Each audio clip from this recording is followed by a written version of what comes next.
अपनी मसरूफियात होंगी, तो मैं आज यहाँ पे नहीं, कोई जलसा नहीं करता।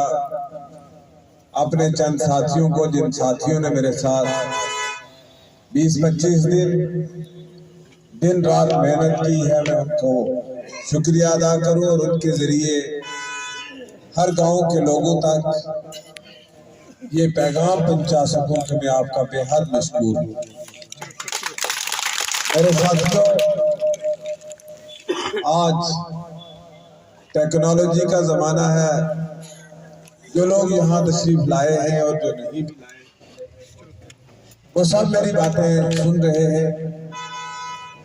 मैं बुद्धल कॉन्स्टिट्यूंसी के 95,000 गैरतमंद बाशऊर लोगों को सलाम पेश करता हूं। जिसने मुझे वोट दिया वो भी गैरतमंद है, और जिसने मुझे वोट नहीं दिया वो भी गैरतमंद है। ये जमहूरियत है, और जमहूरियत में अपनी राय किसी के खिलाफ रखना बेगैरती के जुमरा में नहीं आती, बल्कि ये जमहूरियत का ये एक जुज है कि वो अपनी राय किस तरफ रखते हैं। मैं सलाम पेश करता हूं उन साथियों को जिन साथियों ने दिन रात मेरे लिए मेहनत की, जिन साथियों ने घर घर जाके प्रचार किया। कामयाबी होना या नाकामी होना ये एक सिक्के के दो पहलू हैं। जब इंसान मैदान में जाता है तो किसी न किसी को एक को हारना होता और एक को जीतना होता है। इस वक्त शायद किस्मत उनके हक में थी, वो जीत गए। और मैं अपने दिल की अहमियत कह रही हूं से जो साथ जीते हैं यहाँ से, मैं उनको मुबारकबाद पेश करता हूं। और मैं उनसे तवक्को रखता हूं कि यहाँ के लोगों ने, यहाँ के 95,000 वोटर्स ने, जिन्होंने आपको वोट दिए या जिन्होंने आपको वोट नहीं दिए, आप हम सब के एमएलए हैं। और आपको इस इलाका की तामीर और तरक्की की तरफ ध्यान देना चाहिए। हमने जो किया सो किया, अब हमें गालियां देना छोड़ दे, अब हमारी कमियां निकालना छोड़ दे।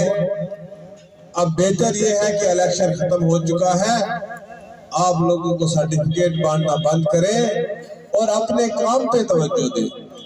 अल्टीमेटली ये अवाम आपको आपके काम से पहचानेगी।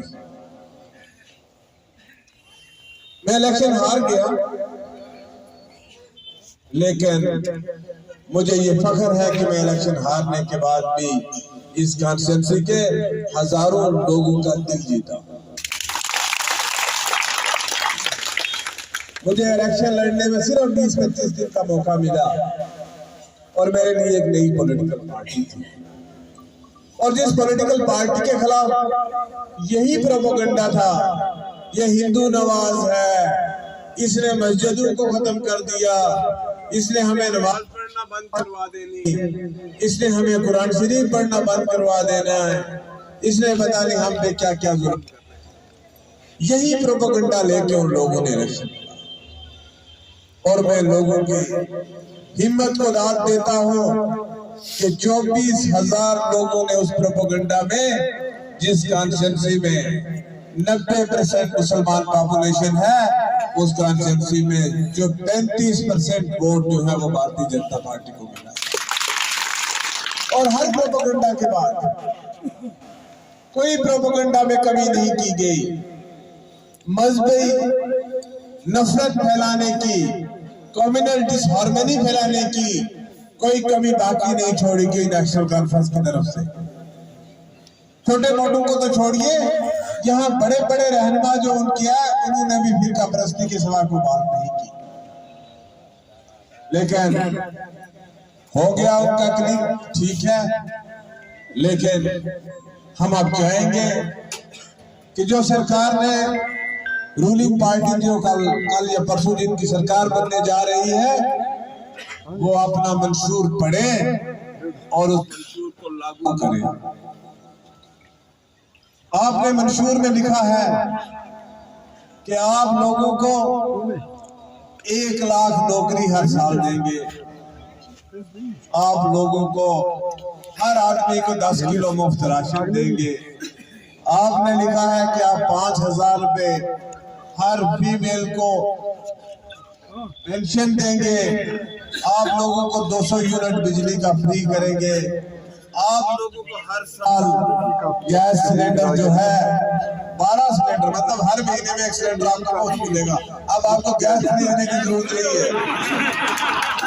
तो मैं उम्मीद रखूंगा कि उमर साहब ने जो वादे किए, जो उनकी जमात ने वादे किए, जिसकी बुनियाद पे वो इलेक्शन जीते हैं, जिसकी बुनियाद पे उनको मेजॉरिटी मिली है, वो जनाब अपने वादे पूरे कर रहे हैं। मैं उम्मीद रखूंगा कि इस महीने हमें गैस का सिलेंडर खरीदने की जरूरत नहीं पड़ेगी। नहीं पड़नी चाहिए ना। हमें बिजली का बिल भी इस महीने नहीं आना चाहिए। मेरे बड़े जो शीरे साथी फजल चौहान साहब यहाँ तकरीर कर रहे थे कि दफ्तर में बैठ के कोई बिजली का बिल ना बनाए। फजल चौहान साहब पता कहाँ चले गए। उन्होंने तो अपने मंशूर में लिखा है आपको बिजली का बिल ही नहीं आएगा, आप 200 यूनिट फ्री है। तो आप क्यों बिल की फिक्र कर रहे हो? तो भाइयों, मैं आपको एक बात कहना चाहता हूँ, जुल्फकार कल भी आपका खादम था,